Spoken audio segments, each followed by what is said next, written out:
Waalaikumsalam. Selamat siang waktu Indonesia dan juga selamat pagi waktu Eropa. Hari ini kembali PPI Daerah Kawasan Amerika Eropa mengadakan acara ngegabut. Nah, acara ngegabut ini pendekan dari ngabuburit bareng. Nah, jadi ngabuburit bareng tokoh.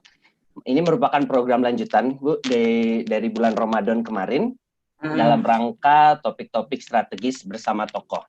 Karena animonya baik, kami terus lanjutkan hingga hari ini dan juga besok kita akan berdiskusi juga dengan panelis yang berbeda. Dan perkenalkan, pada hari ini saya Rido Indawan Utomo, mahasiswa Master in Aerospace Engineering di Perancis, akan menjadi moderator pada diskusi kali ini. Yang telah kita nantikan diskusi bersama Ibu Dr. Andes Hajah Ida Fauziah, MSI, Menteri Ketenagakerjaan Republik Indonesia, yang telah bergabung dengan rekan Amerop pada hari ini. Selamat datang dan selamat siang, Bu, sekali lagi. Selamat siang. Di diskusi Selamat kali siang, ini, Bu Menteri. kami mengucapkan terima kasih atas kesempatan dan kehadirannya bisa membahas salah satu topik yang cukup krusial dalam perekonomian negeri, yaitu ketenagakerjaan. Sedikit latar belakang dari Ibu Menteri bahwa beliau merupakan anggota DPR semenjak 1999 hingga 2018 dan pernah menjabat juga menjadi Wakil Ketua Badan Legislasi dan anggota Komisi 2 DPR sebelum di posisi Menteri Ketenagakerjaan sekarang. Pada hari ini beliau akan memaparkan tema diskusi kita, yaitu peran pemerintah menangani ketenagakerjaan di Indonesia di masa pandemik COVID-19. Dan juga telah bergabung panelis-panelis kita, ada 6, yaitu pertama dari Irlandia, Mbak Kadek Ade Sawitri, merupakan mahasiswa PhD di International Business Trinity College Dublin. Yang kedua ada Mbak Ika Yuyani Puspasari dari Portugal, merupakan student master in applied pharmacotherapy di Estes Coimbra, Portugal. Kita juga hadir Safira Nur Alia, merupakan ketua PPI Belgia, yang sekarang studi bachelor program di Business Engineering di University of Antwerp di Belgium. Kemudian ada Alif Paramardika Putra, merupakan ketua P3I Azerbaijan, yang sekarang studi Bachelor in International Relation Khazar University Azerbaijan. Namun sekarang sedang exchange ya di Turki ya. Kemudian ada Bagas Jati Kusuma, merupakan Sekjen PPI Belanda yang sekarang berkuliah di International Relation, program Bachelor Program, International Relation and Organization di Leiden University. Dan terakhir ada Mas Khairul Anam, merupakan mahasiswa PhD in Public Policy, Charles University, Praha. Terima kasih para panelis atas kehadirannya. Sekarang kita mulai. Kepada Ibu Menteri, kami persilahkan untuk kesempatannya memaparkan materi. Baik.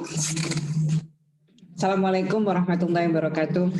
Waalaikumsalam warahmatullahi wabarakatuh. Salam sejahtera. Selamat pagi untuk teman-teman di Amerika dan Eropa. Salam, Om Swastiastu, Namo Buddhaya, salam kebajikan. Yang saya hormati teman-teman semua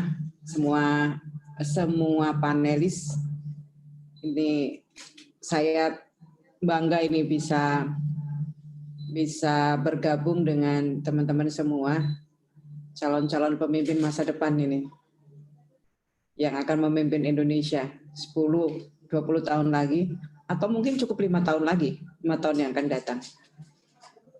Semua saja yang saya hormati, saya tidak bisa sebut satu persatu. Bersyukur, marilah sama-sama kita panjatkan kehadirat Allah Subhanahu wa Ta'ala, Tuhan yang Maha Kuasa, yang telah memberikan kita kesehatan, kesempatan bisa hadir pada diskusi meskipun secara virtual. Temanya cukup aktual sekali, strategi penanganan tenaga kerja di Indonesia dalam menghadapi pandemi COVID-19. dalam suasana Lebaran, saya juga ingin menyampaikan selamat Idul Fitri 1441 Hijriah. Mohon maaf lahir dan batin, training doa, ja'alanallah wa iyyakum minal aidina wal faizin, kullu amin wa antum bi khair. Mudah-mudahan kita menjadi pemenang melawan hawa nafsu kita selama 1 bulan ini, dan mudah-mudahan kita juga sebagai pemenang melawan COVID-19 ini. Hari ini sekali lagi saya sangat bahagia bisa berdiskusi, berbagi ilmu dengan teman-teman mahasiswa PPI Amerika Eropa dari berbagai negara. Saya sangat mengapresiasi kegiatan ini yang merupakan bukti semangat kepedulian mahasiswa yang sedang menuntut ilmu di luar negeri terhadap permasalahan, ya termasuk permasalahan yang teman-teman di luar negeri tapi memiliki concern melihat persoalan-persoalan yang dihadapi di dalam negeri. Saya yakin dengan semangat intelektualitas yang tinggi hari ini, kita dapat saling bertukar gagasan dalam diskusi untuk mencari jalan bagi pembangunan terutama pada sektor ketenagakerjaan di negeri kita ini. Saya melihat semangat teman-teman semua, para mahasiswa ini, semangatnya luar biasa, meskipun ada perbedaan zona waktu dan jarak yang memisahkan kita semua. Judulnya masih ngabuburit, oh berarti ini ngabuburit puasa Syawal.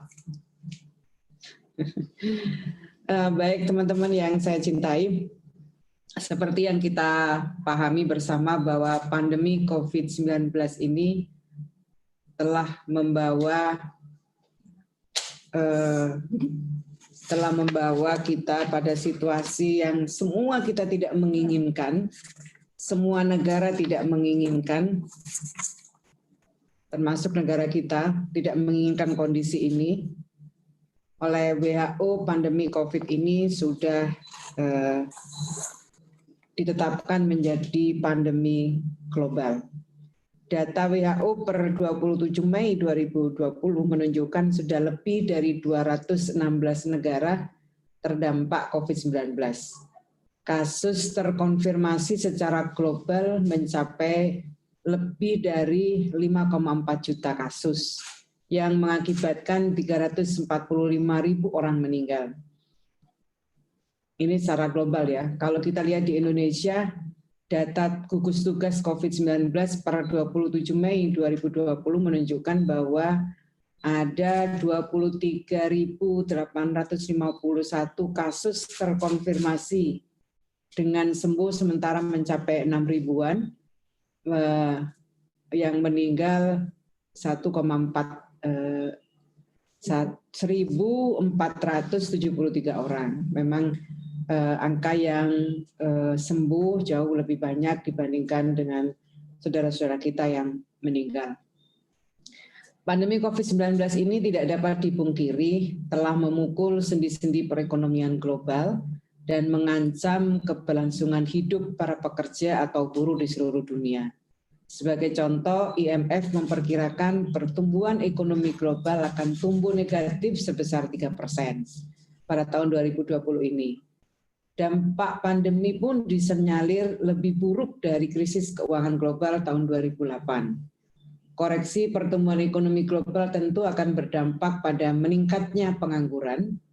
ILO menyatakan bahwa sekitar 1,25 miliar buruh atau pekerja, kalau dihitung kira-kira 38% dari total buruh atau pekerja di dunia, beresiko tinggi untuk dikurangi jam kerjanya, dipotong gajinya, bahkan di PHK. Perkembangan COVID-19 di Indonesia pun tidak dapat dipungkiri telah memukul perekonomian nasional. Berbagai lembaga internasional memproyeksikan pertumbuhan ekonomi Indonesia pada tahun 2020 dengan hasil yang beragam, mulai dari kisaran minus sampai bisa tumbuh positif.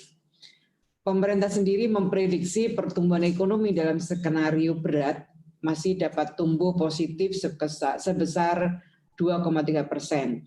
Semester pertama kita 2,9%. Namun jika dalam kondisi sangat berat, pertumbuhan ekonomi diprediksi dapat tumbuh minus 0,4%.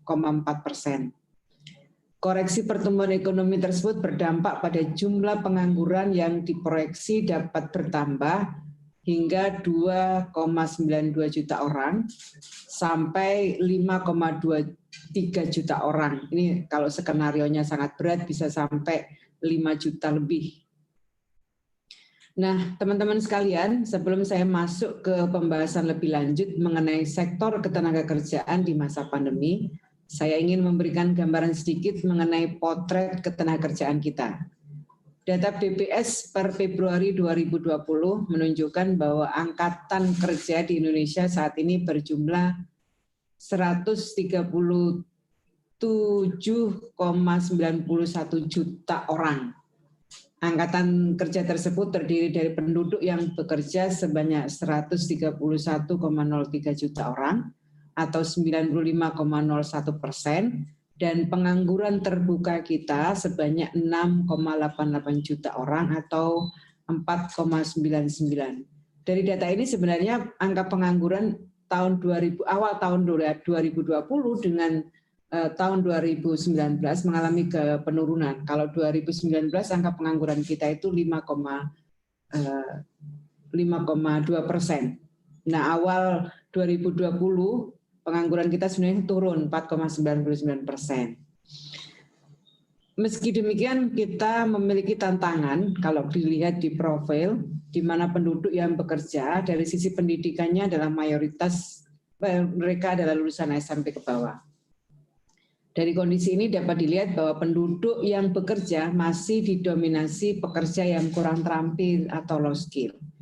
Nah, jika dilihat berdasarkan status pekerjaan utamanya, pekerja di sektor informal masih mendominasi sebanyak 74,04 juta orang atau sekitar 56,50%, dan sektor formal sebanyak 56,99 juta orang atau 43,50%. Jadi pekerja informal lebih banyak dibandingkan pekerja formal.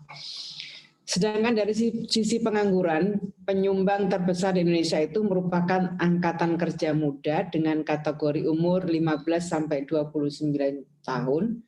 Itu sebanyak 72,9%. Jadi ini yang akan kita nikmati bonus demografi di mana usia produktif, usia muda akan mendominasi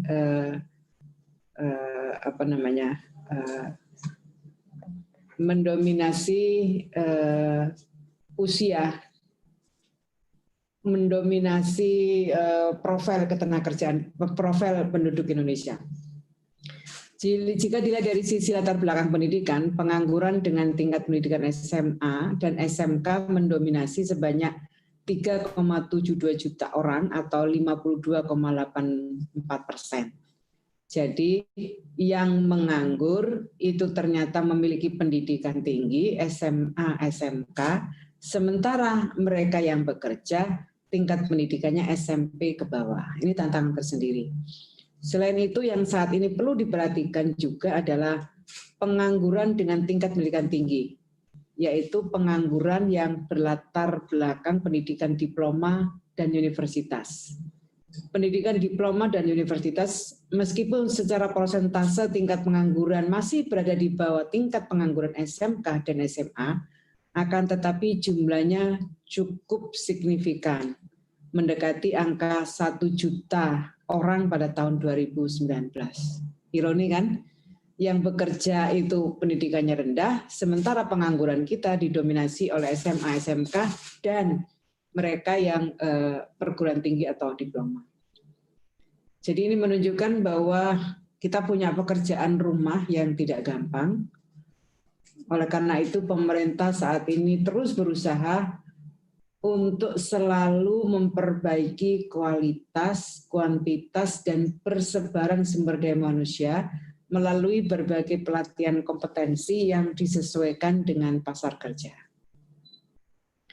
Hadirin yang saya banggakan, seperti yang telah saya singgung sebelumnya, pandemi COVID-19 telah memberikan pukulan secara langsung maupun tidak langsung bagi dunia usaha atau industri di berbagai sektor. baik formal maupun informal. Turbulensi dunia usaha atau industri tersebut pasti akan berdampak pada keberlangsungan sektor ketenagakerjaan. Data pekerja terdampak imbas COVID-19 yang dihimpun oleh Kemenaker hingga 10 Mei menunjukkan pekerja sektor formal yang dirumahkan dan di PHK mencapai 1,3 juta orang. Dari jumlah tersebut, pekerja yang dirumahkan sebanyak 1 juta orang atau 73%, sedangkan sisanya 378.000 orang itu di PHK atau 27%. Di samping pekerja formal, para pekerja di sektor informal terdampak COVID-19 yang masuk datanya ke Kemenaker mencapai lebih dari 318.000 orang. Ini kelihatannya kecil karena pekerja informal ini datanya memang ada tersebar di berbagai kementerian. Kementerian Ketenagakerjaan lebih fokus melakukan pendataan untuk pekerja formal. Jadi secara total baik pekerja formal maupun informal yang terdampak COVID-19 ini mencapai 1,7 juta orang, atau sudah mencapai 58% dari proyeksi pengangguran skema berat sebanyak 2,9 juta orang. Belum lagi jika ditambah dengan pekerja migran kita yang telah kembali, serta para pekerja yang datanya masih perlu divalidasi, secara total itu bisa mencapai 3 juta lebih. Ini memiliki potensi menganggur. Dengan basis kondisi pekerja per Februari 2020, tingkat pengangguran akibat COVID-19 ini bisa menyentuh kisaran 7% atau dengan skema terburuk bisa mencapai 8,75%. Saya dan tentu saja kita semua berharap angka pengangguran ini tidak sampai menembus 2 digit akibat dari pandemi ini. Data-data tersebut hingga saat ini masih terus bergerak. Meski demikian, data-data tersebut tentu masih belum seluruhnya menggambarkan kondisi pekerja yang terdampak COVID-19, terutama bagi para pekerja di sektor informal yang sangat banyak jumlahnya. Oleh sebab itu, diperlukan ekstra effort bagi pemerintah dengan didukung kerjasama seluruh pihak, termasuk teman-teman mahasiswa, agar pekerja informal yang tersebar lintas sektor ini dapat terjaga daya beli dan tingkat kesejahteraannya. Teman-teman yang saya banggakan, dalam rangka mitigasi dampak ekonomi, pemerintah telah meluncurkan berbagai kebijakan di bidang fiskal maupun moneter. Di bidang fiskal, fokus pemerintah adalah untuk penyelamatan kesehatan dan perekonomian nasional melalui program Social Safety Net, dukungan untuk dunia usaha dan UMKM, serta pembiayaan pemulihan ekonomi. Untuk sektor moneter dan keuangan telah dilakukan beberapa kebijakan, diantaranya adalah penurunan suku bunga BI, kemudian relaksasi persyaratan kredit dan restrukturisasi kredit bagi UMKM. Secara khusus di sektor ketenagakerjaan sesuai dengan arahan Presiden, terdapat 6 langkah mitigasi. Yang pertama adalah stimulus ekonomi bagi pelaku usaha yang berkomitmen tidak melakukan PHK. Yang kedua, insentif keringanan pajak, kredit maupun iuran BPJS Ketenagakerjaan bagi pekerja sektor formal. Yang ketiga, jaring pengaman sosial pekerja di sektor informal melalui kegiatan bansos. Keempat, prioritas kartu prakerja bagi korban ter-PHK dan dirumahkan. Yang kelima, penambahan program padat karya tunai, dan yang terakhir adalah perlindungan terhadap pekerja migran. Pemerintah saat ini sedang mengembangkan perluasan program jaminan sosial yang akan memberikan manfaat lebih kepada masyarakat di masa depan. Kedepannya program jaminan sosial yang ada juga akan mencakup perlindungan terhadap PHK dan pengangguran, sehingga masyarakat yang kehilangan pekerjaan akan mendapatkan bantuan untuk menopang hidupnya. Kementerian Ketenagakerjaan sendiri telah mengeluarkan berbagai upaya strategis mulai dari refocusing anggaran yang diarahkan pada program yang dapat menjadi jaring pengamanan sosial maupun berupa kebijakan bagi para stakeholder bidang ketenagakerjaan. Dari sisi program, beberapa upaya yang dilakukan Kemenaker untuk menanggulangi dampak COVID-19 antara lain yang pertama menjadi mitra aktif program Kartu Prakerja. Jadi untuk program Kartu Prakerja ini Kemenaker bukan pelaksana program. Pelaksananya ada di Kementerian Menko Perekonomian dan dilaksanakan secara teknis oleh sebuah PMO. Jadi Kementerian Ketenagakerjaan itu menjadi mitra aktif untuk program Kartu Prakerja. Yang kedua, Kementerian Ketenagakerjaan juga memberikan insentif pelatihan berbasis kompetensi dan produktivitas untuk mengantisipasi pekerja ter-PHK maupun yang dirumahkan yang belum terakomodir atau gagal mendapatkan program Kartu Prakerja.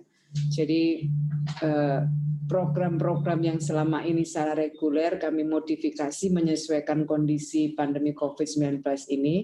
Kalau biasanya pelatihan reguler itu tidak ada insentifnya, untuk saat ini kita memberikan insentif yang kami ambil dari refocusing kegiatan yang ada di kementerian.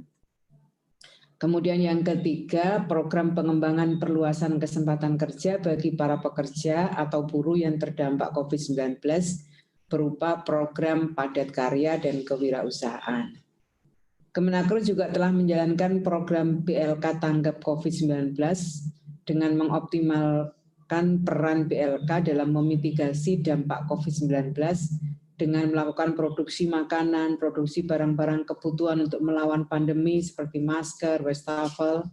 Seluruh hasil produksi BLK kami distribusikan secara gratis kepada masyarakat yang terdampak pandemi. Kemenaker juga melaksanakan kegiatan penyemprotan disinfektan yang dilakukan oleh para pekerja terdampak COVID-19, disertai pemberian bantuan bagi masyarakat di sekitar tempat penyemprotan. Kemenaker juga bekerjasama dengan komunitas diaspora. Ini mungkin teman-teman banyak bisa mendorong teman-teman diaspora untuk bisa saling membantu dalam menyangga kehidupan keluarga para pekerja yang terdampak COVID-19.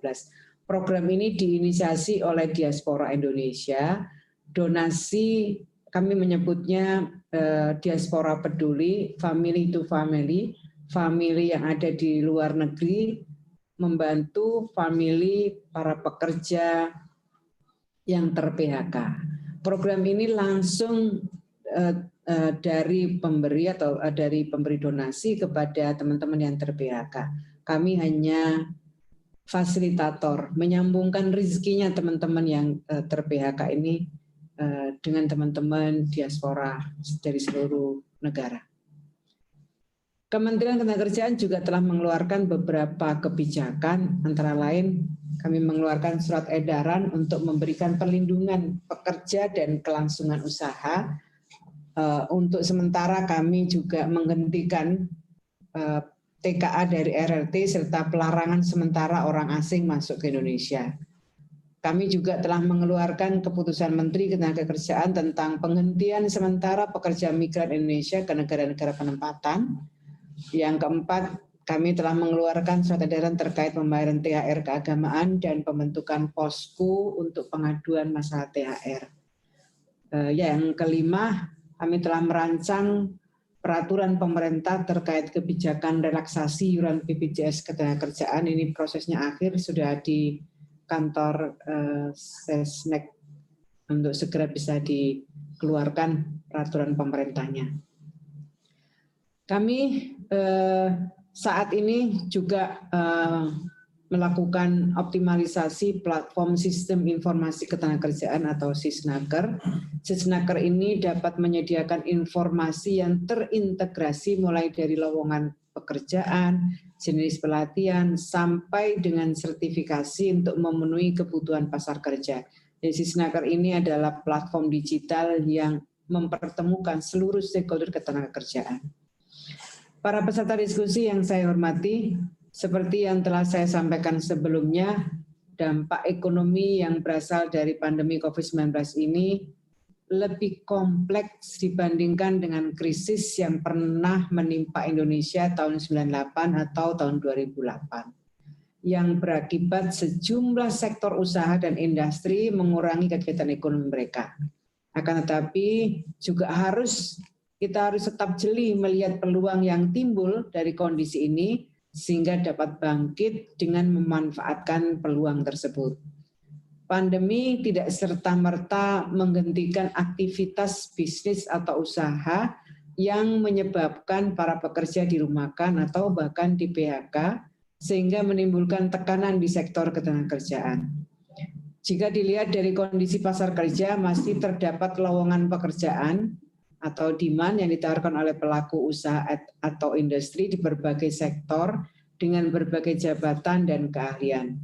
Setidaknya kondisi itu tercermin dari lowongan kerja yang masuk ke portal Sisnaker sejak pertama kali COVID-19 ini ada di Indonesia. Secara keseluruhan ada total lowongan kerja 3.215. Jumlah itu baru dari Sisnaker. Tentu saja sistem-sistem ada sistem yang seperti ini juga ada di kementerian atau lembaga yang lain. Tentu masih ada lowongan dari situs penyedia informasi lowongan yang lain, saya katakan tadi. Memang jika dibandingkan dengan jumlah pekerja yang terdampak COVID-19 masih sangat sedikit. Tetapi hal tersebut setidaknya menimbulkan optimisme bahwa di tengah pandemi pun pasar kerja masih tetap bergeliat dan tidak sepenuhnya off. Apalagi kita harapkan dengan investasi baru yang masuk tentu akan menambah lapangan kerja baru. Dari kondisi ini masyarakat maupun industri membentuk pola kebiasaan baru yang disebut dengan the new normal life. Tidak hanya industri yang menerapkan work from home, tapi juga pola konsumsi masyarakat berubah. Perubahan ini tentu memberikan efek yang besar terhadap perilaku industri dan pekerja. Dampak tersebut salah satunya terlihat dari penggunaan teknologi yang semakin meningkat dalam segala aspek. Tadi Pak Menko Maritim dan Investasi menyampaikan ada kenaikan usaha UMKM kita. Meskipun kenaikannya tentu saja mungkin akan ada penurunan pasca Lebaran.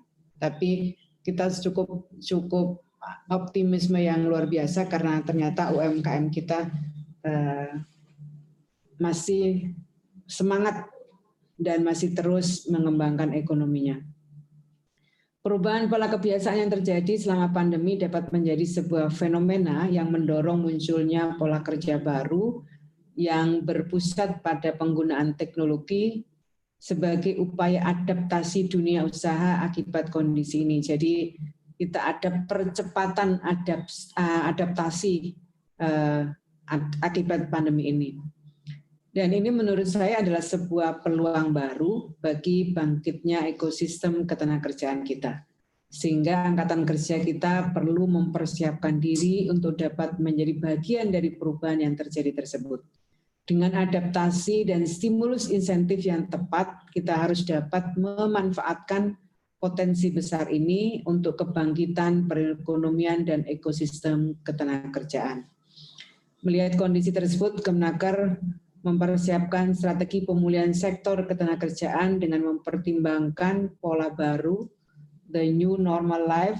Setidaknya terdapat 5 poin utama strategi tersebut. Yang pertama, kita akan mengembangkan sistem pelatihan dengan mekanisme blended training yang banyak menggunakan sumber daya online.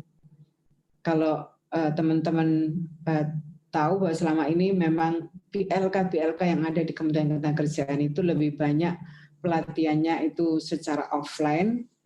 Kondisi pandemi ini menuntut kita agar menyesuaikan dengan adaptasi dengan kondisi ini. Kami akan mengembangkan sistem pelatihan yang menggunakan mekanisme blended training.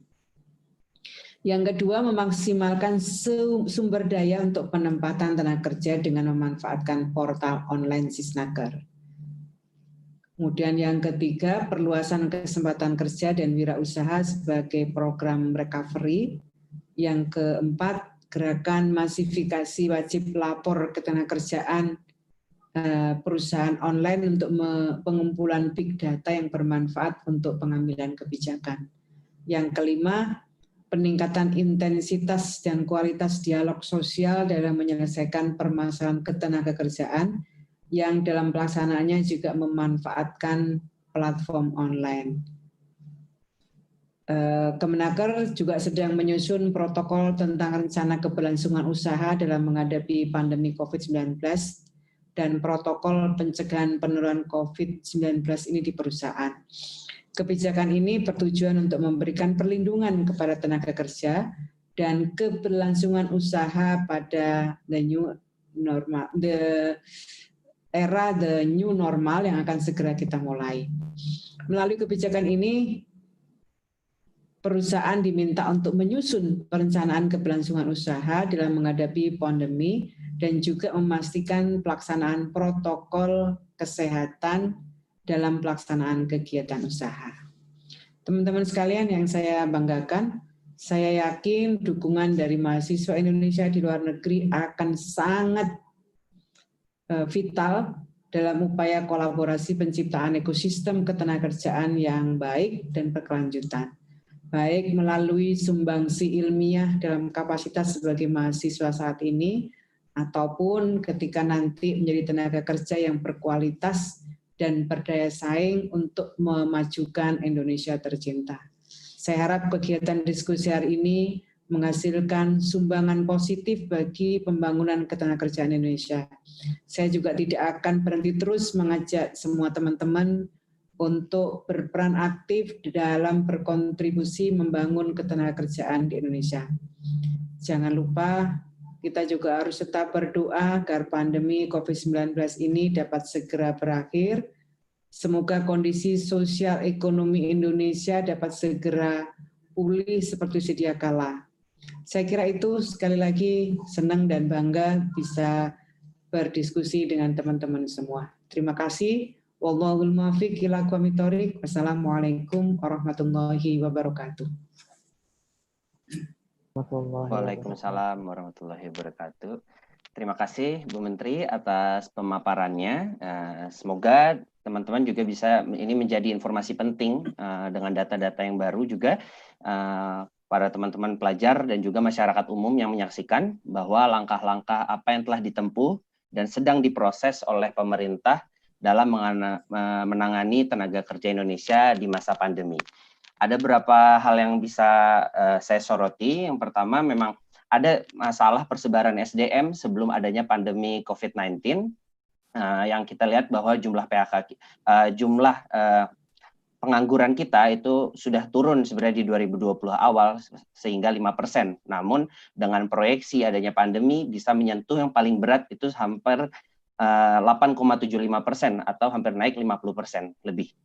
Nah, ada program mitigasi yang telah dilakukan juga yang merupakan mengeluarkan surat edaran perlindungan pekerja buruh, menghentikan TKA dari RRT, dan juga ada kemarin paling terakhir ada pembayaran THR keagamaan ya Bu dengan posko THR. Nah itu dan kemudian pemerintah juga telah menciptakan kartu prakerja. Jadi salah satunya adalah menjadi mitra aktif program kartu prakerja dan memberikan insentif pelatihan berbasis kompetensi. Yang terakhir yang saya highlight adalah tetap terjadinya peluang untuk bangkit dari pandemi yang telah melahirkan the new normal. Sehingga Kemenaker tadi menjelaskan bahwa mendorong menyiapkan skill tenaga kerja yang selaras, itu intinya Bu. Jadi kita sebagai mahasiswa juga bisa dalam strategi pemulihan ini menciptakan ekosistem sebagai dorongan dari kita dari sisi ilmiah dan juga nanti menjadi tenaga kerja yang maksimal. Saya izin ya Bu untuk lanjut ke sesi pertanyaan untuk para panelis. Kita akan batasi 3 pertanyaan di sesi pertama ini. Saya berikan ke Irlandia terlebih dahulu. Silakan Mbak Kadek. Baik, terima kasih atas kesempatan yang telah diberikan. Saya memiliki pertanyaan, Bu Menteri, mohon izin. Jadi terkait dengan surat edaran Menteri Ketenagakerjaan nomor M3 garis HK 04 garing 3 garing 2020 tentang perlindungan pekerja garis miring buruh dan kelangsungan usaha dalam rangka pencegahan dan penanggulangan COVID. Pada poin pertama disebutkan bahwa terkait upaya-upaya pencegahan penyebaran penanganan kasus COVID-19 ini. Jadi pertanyaan saya adalah apakah peran Kementerian Tenaga Kerja baik di pusat maupun di daerah dalam rangka melakukan pengawasan terkait pelaksanaan pencegahan COVID di lingkungan kerja, seperti usaha untuk pemberi kerja dalam menerapkan protokol kesehatan ataupun protokol physical distance di lingkungan kerjanya. Dan pertanyaan kedua terkait dengan poin 2 di surat yang sama disebutkan mengenai perlindungan pengupahan. Pertanyaan saya adalah apakah tindakan dari Kementerian Tenaga Kerja untuk memfasilitasi perusahaan yang tidak memberikan THR atau bahkan mem-PHK pekerja dengan alasan tidak ada alokasi anggaran dikarenakan adanya pandemik COVID-19 ini. Apakah Kemenaker akan melakukan assessment terlebih dahulu terkait kebenaran statement yang diberikan oleh pemberi kerja, kemudian memfasilitasi perusahaan tersebut, atau seperti apa? Seperti itu, terima kasih. Oke, jadi itu pertanyaan pertama, Bu. Kita lanjut dulu ke masing-masing pertanyaan. Sekarang pertanyaan dari PPI Belgia, silakan Vera. Ya, terima kasih juga untuk Bu Ida atas pemaparannya tadi. Topiknya masih sama seperti Mbak Kadek tadi, mengingat adanya surat edaran Menaker tentang perlindungan pekerja atau buruh dan keberlangsungan usaha dalam rangka pencegahan dan penanggulangan COVID-19. Di dalam surat itu juga membahas pembayaran upah buruh yang kemudian jika tidak bisa dibayarkan, maka pengusaha harus mencari alternatif dengan cara berdialog dengan para pekerja atau buruh. Selanjutnya ada juga surat edaran Menaker tentang pelaksanaan pemberian THR keagamaan tahun 2020 di perusahaan dalam masa pandemi COVID-19, yang di dalamnya juga tertulis statement THR bisa dicicil atau ditunda jika pengusaha tidak mampu untuk membayarnya. Melihat ini semua, pertanyaan saya adalah apakah sudah ada langkah konkret yang diambil oleh pemerintah dalam melindungi para pekerja atau buruh tersebut. Dalam arti seluruh buruh dan tidak hanya buruh yang tersuspek atau terkena COVID-19. Atau adakah langkah yang pemerintah akan ambil? Terima kasih. Oke, terima kasih pertanyaannya. Sekarang pertanyaan ketiga dari Mbak Ika dari PB Portugal. Silakan Mbak Ika. Ya, selamat pagi Bu Menteri. Mohon izin untuk menyampaikan pertanyaan saya. Tadi Ibu telah memaparkan mengenai the new normal life yang sekarang ini telah lahir, Ibu. Nah, dalam hal the new normal life ini, maka tentunya pemerintah, dalam hal ini Kementerian Tenaga Kerja, pastinya akan melakukan langkah-langkah untuk pemulihan ekonomi. Tadi Ibu telah memaparkan ada 5 strategi pemulihan bagi sektor ketenaga kerjaan. Untuk memastikan industri kembali hidup dan tentunya agar ekonomi Indonesia bisa bergairah kembali. Sementara ini Ibu, kita sama-sama mengetahui kalau pengusaha di Indonesia saat ini sedang mengalami keterpurukan dan juga adanya resesi yang menghantui. Nah, demikian juga dengan angka UMR yang telah terlanjur tinggi semenjak sebelum COVID ini terjadi. Demikian Ibu. Lalu yang ingin saya tanyakan, mungkin ini akan berkaitan dengan nomor 3, 5 strategi pemulihan untuk nomor 3, yaitu perluasan kesempatan kerja dan wirausaha sebagai program recovery. Apakah pemerintah memiliki wacana Ibu untuk memangkas UMR yang sudah terlanjur tinggi sebelum COVID terjadi sebagai salah satu strategi untuk pemulihan ekonomi, jika menimbang hal ini dapat menjadi salah satu solusi untuk membantu pengusaha dalam menyerap tenaga kerja yang sudah terlanjur di PHK selama turbulensi ini, Bu. Demikian. Terima kasih. Terima kasih atas 3 penanya pertama. Saya persilahkan Bu Menteri untuk menjawab, menanggapi. Baik, terima kasih Mbak Kadek, Mbak Safira, dan Mbak Ika. Saya mengeluarkan surat edaran itu tanggal 17 Maret tahun 2020 ketika pandemi COVID-19 ini mulai ada di Indonesia, dan memang kalau dilihat dari persebarannya, Jakarta adalah termasuk provinsi yang menjadi epicentrum baru COVID-19 ini. Jadi ketika itu memang masih belum banyak daerah di Indonesia yang terjangkit COVID-19 ini. Namun kami menyadari bahwa sangat penting Kementerian Ketenagakerjaan membuat satu surat edaran yang berisi bagaimana perlindungan kepada pekerja atau buruh, tetapi sekaligus juga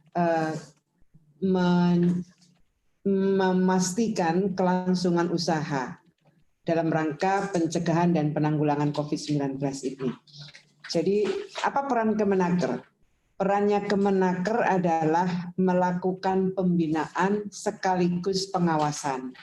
Kemenaker itu tidak hanya kami yang ada di pusat, tapi juga teman-teman dinas yang membawai urusan ketenagakerjaan di provinsi dan di kabupaten kota.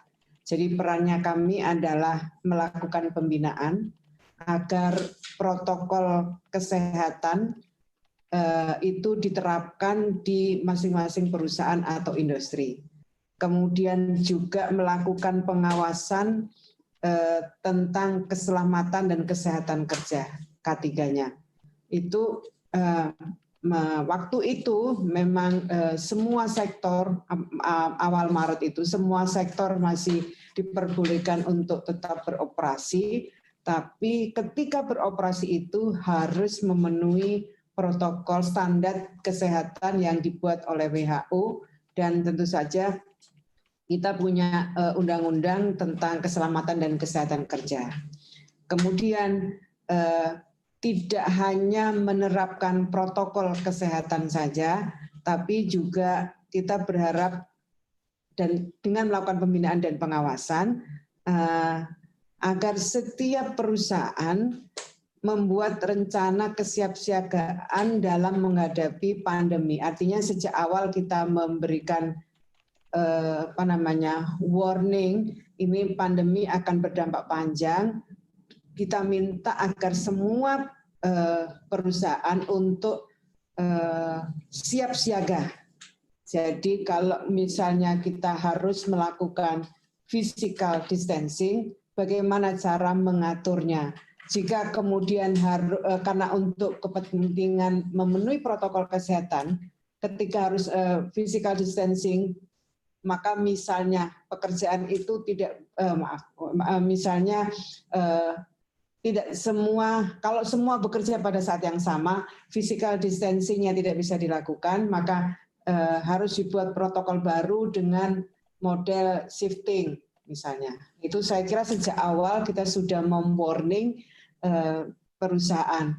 Dan kita juga di dalam surat edaran tersebut adalah termaksud di dalamnya adalah bagaimana perusahaan memberikan perlindungan pengupahan bagi pekerja atau buruh. Jadi ada sisi kesehatannya, perlindungan terhadap pengupahannya.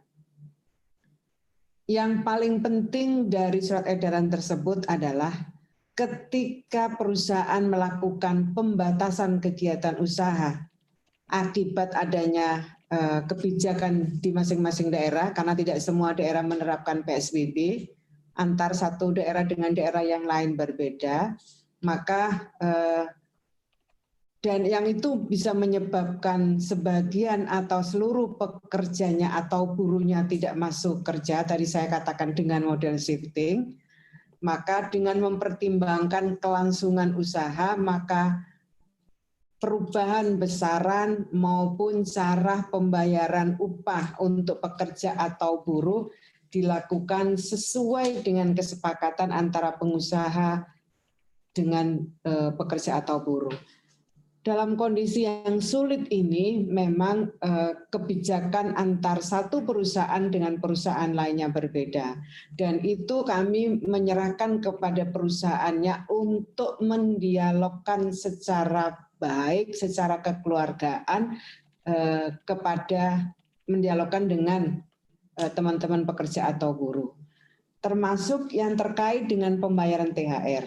Surat edaran yang kami sampaikan, surat edaran Menteri Ketenagakerjaan itu adalah berisi tentang pembayaran THR pada masa pandemi. Surat edaran itu tidak sama sekali memberikan ruang bagi pengusaha untuk tidak melaksanakan kewajibannya. Di surat edaran tersebut secara tegas saya mengatakan bahwa kepada para gubernur kami minta untuk memastikan pembayaran THR kepada para pekerja atau buruh dengan sesuai dengan ketentuan peraturan perundang-undangan. Yaitu kalau di ketentuan peraturan perundang-undangan itu harus dibayar H-7. Jadi kalau sekarang kita ada yang keagamaan adalah Idul Fitri, maka sebelum 1 Syawal itu H-7 sebelum 1 Syawal, kewajiban itu harus dilaksanakan oleh pengusaha kepada pekerja. Ini adalah pendapatan non-upah yang merupakan haknya buruh. Jadi di surat edaran tersebut sama sekali tidak memberikan ruang untuk pengusaha tidak melaksanakan kewajibannya. Meskipun demikian, dalam surat edaran tersebut, dan saya kira ini dalam respon atas kondisi perusahaan-perusahaan di Indonesia yang ketika pandemi ini berlangsung, mereka sebelum adanya pembayaran THR itu mereka menyampaikan kesulitan keuangannya, bahkan akhirnya mereka memilih merumahkan sebagian karyawannya, bahkan di antara perusahaan terutama sektor pariwisata yang sudah terdampak sejak dari bahkan ada yang mulai Januari, mereka mengatakan bahwa tidak memiliki kemampuan lagi untuk meneruskan perusahaannya sehingga merumahkan sebagian dari pekerjanya. Dalam kondisi sebelum kewajiban pembayaran itu saja mereka sudah merumahkan dengan dibayar separuh atau bahkan ada yang dirumahkan dengan tidak dibayar. Nah, ketika kondisi tersebut, maka kami berdialog dengan teman-teman pengusaha, kami berdialog dengan teman-teman pekerja. Kalau ada kondisi yang seperti ini, apa sesungguhnya jalan keluar yang kita bisa tawarkan? Akhirnya dari dialog dengan teman-teman pengusaha, dialog dengan teman-teman pekerja menyepakati dalam kondisi perusahaan tidak memiliki kemampuan untuk membayar THR, maka solusi atas persoalan tersebut didialogkan dengan pekerja. Solusi ini itu hasil dialog dengan teman-teman pekerja dan pengusaha. Karena tidak mungkin kita kemudian membiarkan kondisi, kita tahu ada kondisi perusahaan yang tidak mampu membayar THR, kemudian kita nggak membuat solusi sama sekali, itu rasanya tidak bijak juga. Maka di SE itu dalam kondisi perusahaan karena pandemi ini tidak mampu membayar THR, maka solusi atas persoalan tersebut didialogkan dengan teman-teman pekerja dengan menyampaikan kondisi keuangan perusahaan tersebut secara terbuka, transparan, dengan kekeluargaan untuk mencari jalan bagaimana pembayarannya. Alternatifnya dengan penundaan atau mencicil, yang itu harus didialogkan dengan pekerja, tidak boleh sepihak. Nah, penundaan atau kesepakatan yang dibangun itu, apakah penundaan atau penyicilan, itu tidak menghilangkan kewajiban pengusaha untuk membayar THR dan harus dibayarkan sampai akhir tahun 2020.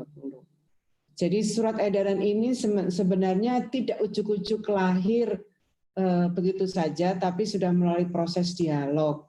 Kalau ada kondisi seperti ini, gimana sih jalan keluarnya? Kami dialogkan. ini pengusaha menyampaikan begini, teman-teman pekerja responnya ya oke, tapi tidak boleh juga pengusaha dengan alasan pandemi, dengan atas nama pandemi misalnya lari dari tanggung jawabnya dari membayar THR tersebut. Ini juga tidak diperbolehkan. Nah, dalam hal ini Kementerian Ketenagakerjaan melakukan pengawasan terhadap kesepakatan yang dibangun antara pengusaha dan pekerja. Kami membentuk posko THR yang di sini isinya adalah konsultasi, juga pengaduan. Dari pengaduan itu ada 1.111 pengaduan dan sekarang prosesnya adalah tidak semua terkait dengan pembayaran THR. Sekarang prosesnya teman-teman pengawas sedang bekerja untuk melakukan tindak lanjut dari aduan yang disampaikan baik oleh pengusaha maupun oleh teman-teman pekerja. Kemudian perluasan kesempatan kerja. Perluasan kesempatan kerja di Kementerian Ketenagakerjaan itu core bisnisnya memang pada peningkatan kompetensi. Di luar itu tentu saja di luar peningkatan kompetensi kami harus melakukan perluasan kesempatan kerja. Jadi program-program yang ada di Kementerian Ketenagakerjaan itu berupa pelatihan-pelatihan dalam konteks peningkatan kompetensi. Di luar itu kami juga melakukan perluasan kesempatan kerja, mendorong agar mereka yang sedang mencari kerja atau mereka yang ter-PHK bisa mengembangkan diri dengan melakukan kegiatan kewirausahaan. Kami melakukan pelatihan, pendampingan dan memang orientasi pada pandemi COVID-19 ini kami lebih arahkan kepada teman-teman yang ter-PHK. Harapan kita ini bisa merespon nanti pada data yang ada menunjukkan ada pengangguran baru karena teman-teman di PHK mudah-mudahan angkanya tidak terus naik. Tapi kita ingin memberikan alternatif bagi teman-teman yang ingin mengembangkan kewirausahaan. Program-program yang ada di Kementerian Ketenagakerjaan itu misalnya program padat karya produktif, kemudian program pelatihan kewirausahaan, kemudian program inkubasi bisnis ini diarahkan untuk menjawab itu. Di samping itu saya kira mungkin teman-teman juga tahu bahwa pemerintah juga ingin memperluas kesempatan kerja ini dengan memberikan iklim yang kondusif bagi investasi masuk ke Indonesia. Investasi masuk itu artinya tidak hanya investasi dari luar negeri, tapi juga mengembangkan investasi dari dalam negeri. Pemerintah berencana dan sudah masuk di Badan Legislasi penciptaan iklim yang kondusif itu salah satu di antara yang dilakukan oleh pemerintah adalah Undang-Undang Cipta Kerja. Undang-Undang Cipta Kerja ini harapannya adalah kita bisa memperluas kesempatan kerja dengan memberikan iklim yang kondusif bagi terciptanya kesempatan kerja. Saya kira mungkin teman-teman banyak mendengar berbagai penelitian. Indonesia termasuk adalah negara yang iklim berusahanya tidak bisa atau kurang bisa bersaing dengan negara-negara ASEAN pun. Jadi di antara iklim berusaha yang kurang mendukung itu, mereka masih menganggap bahwa Indonesia termasuk negara yang upah minimum regionalnya atau UMR-nya itu relatif tinggi dibandingkan dengan tingkat produktivitas. Saya kira ini teman-teman bisa membaca beberapa penelitian itu. Ini salah satu yang kemudian menjadi salah satu background kenapa pemerintah mendorong perluasan kesempatan kerja ini dengan Undang-Undang Cipta Kerja yang memberikan iklim yang lebih kondusif bagi terciptanya lapangan kerja baru. Ini sebenarnya merespon angka pengangguran kita yang masih 7.050.000 dalam kondisi normal dan akan naik seperti yang saya sampaikan, akan naik bisa tambahnya bisa 3,5 juta. Artinya angka pengangguran kita karena pandemi COVID-19 ini itu bisa lebih dari, mudah-mudahan tidak ya, bisa sampai angka 10 juta. Nah, kita terus berusaha agar di antara usaha yang kita lakukan adalah mereview peraturan perundang-undangan yang ada dengan mekanisme Omnibus Law. Saya kira teman-teman juga mungkin mendengar itu. Jadi saya perlu sampaikan mumpung ada teman-teman juga bahwa kita tidak hanya berorientasi terciptanya lapangan kerja itu saja. Tapi dalam Undang-Undang Cipta Kerja ini juga kita ingin memberikan kepastian perlindungan kepada pekerja. Salah satu contoh bagaimana upaya kita memberikan kepastian perlindungan itu di Undang-Undang Cipta Kerja ini kami memperkenalkan sistem perlindungan baru yaitu jaminan kehilangan pekerjaan.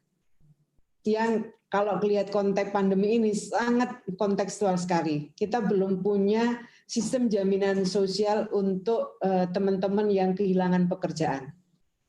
Sayangnya undang-undang ini masih dalam proses dan pemerintah dan DPR sepakat untuk kluster ketenagakerjaan yang akan ditunda dulu. Sebenarnya JKP ini andai kita sudah memiliki atau undang-undang ini sudah disahkan, kita bisa merespon banyaknya angka PHK akhir-akhir ini. Tapi sudahlah, kita akan terus ingin sekali lagi dalam Undang-Undang Cipta Kerja ini tidak hanya memberikan iklim yang kondusif bagi terciptanya lapangan kerja baru, tapi juga ingin saya sampaikan ini juga ingin memberikan perlindungan yang lebih maksimal kepada pekerja atau buruh. Saya rasa saya sudah menjawab semua pertanyaan. Terima kasih, Mas Ridho. Oke. Untuk pertanyaan Mbak Ika tadi yang tentang UMR ya, kemungkinan belum disinggung atau? Iya. Ya. Apakah saya ulang sedikit mungkin pertanyaannya, apakah ada wacana Ibu untuk memangkas UMR yang sudah terlanjur tinggi tersebut sebelum COVID ini muncul, begitu? Atau dengan strategi tadi yang sudah Ibu paparkan itu sudah mencakupi, demikian. Jadi yang tadi saya sampaikan itu, Mas Rito, sebenarnya sudah merespon apa yang disampaikan oleh Mbak Ika. Jadi Undang-Undang Cipta Kerja ini juga diantaranya adalah untuk merespon tingginya angka yang dianggap angka UMR kita masih tinggi. Meskipun ini saya katakan di sini tidak berarti juga ini nanti sensitif sekali Mbak Ika karena kita pangkas UMR itu sangat sensitif. Sebenarnya kita ingin melihat menyesuaikan bagaimana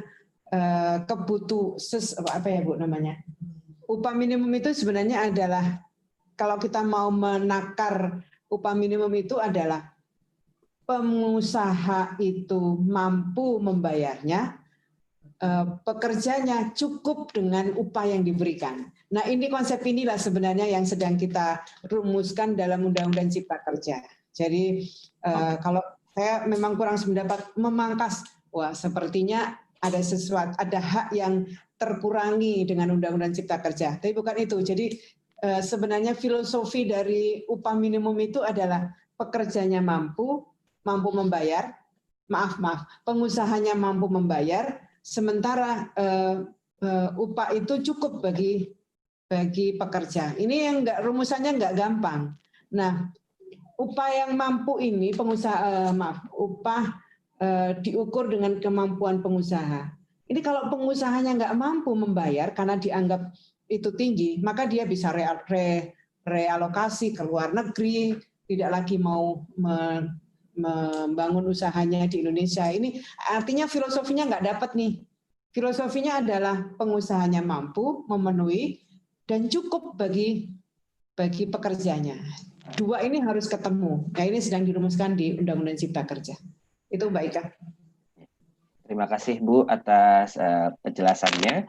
Kemudian kita tanya lagi, kita sebenarnya programnya biasa 1 jam Bu, tapi atas ketersediaan Ibu kita lanjut ke sesi 2 ya Bu. Enggak Mas, saya masih ada kegiatan yang lain. Iya. Iya. Tadi Saya ada di info dari teman-teman 1 jam, ya oke sudah lewat dikit nggak apa-apa. Tapi saya senang bisa sekali lagi bisa berbagi pengalaman dengan teman-teman semua. Itu ya Mas Ridho ya. Oke. Baik, saya akan rangkum. Terima kasih Ibu Menteri atas kesempatannya siang ini. Sebagai moderator, saya melihat bahwa banyaklah program-program yang dilakukan oleh pemerintah. Salah satunya ada ini ya, famili diaspora ke famili yang ter-PHK ini. Saya sebagai salah satu anggota diaspora pun baru mendengar gitu. Jadi ini adalah program Diaspora Peduli, ini sangat baik. Kemudian juga kita bisa tahu ada sudah di badan legislasi bahwa adanya penciptaan Undang-Undang Cipta Kerja ini yang ingin mengembangkan investasi dalam negeri dan juga menambah perlindungan pada pekerja. Nah, semoga diskusi kali ini bisa bermanfaat bagi teman-teman semua yang hadir. Mohon maaf sekali untuk ketiga panelis kita belum bisa karena topiknya ini sangat strategis ya untuk ketenaga kerjaan ini. Sebagai penutup akhir, saya atas nama PPIDK Amerika Eropa ingin mengucapkan terima kasih lagi ya Bu kepada atas kesempatannya dan juga waktunya. Semoga kita kondisi di Indonesia dan juga di dunia ini kerap berkembang dan program-program Kemenaker bisa tepat sasaran dalam menanggapi dan juga melindungi tenaga kerja Indonesia. Saya pribadi juga berharap agar pandemi dan dampak ekonomi cepat dapat ditanggulangi sehingga kita bisa kembali ke, walaupun ke new normal ya, kita bisa kembali ke emerging ke the new normal. Dan juga pada para panelis yang telah hadir hari ini, telah bergabung, terima kasih atas kehadirannya. Sekali lagi saya minta maaf atas waktunya. Jika belum dapat kesempatannya, jika ada salah kata atau kurang berkenan, mohon dimaafkan juga saya sebagai moderator. Saya undur diri terlebih dahulu. Wassalamualaikum warahmatullahi wabarakatuh. Terima kasih Ibu Menteri. Terima kasih Bu Menteri. Terima kasih Ibu. Terima kasih Ibu. Sama-sama. Iya. Terima kasih Ibu. Iya, assalamualaikum Ibu. Waalaikumsalam.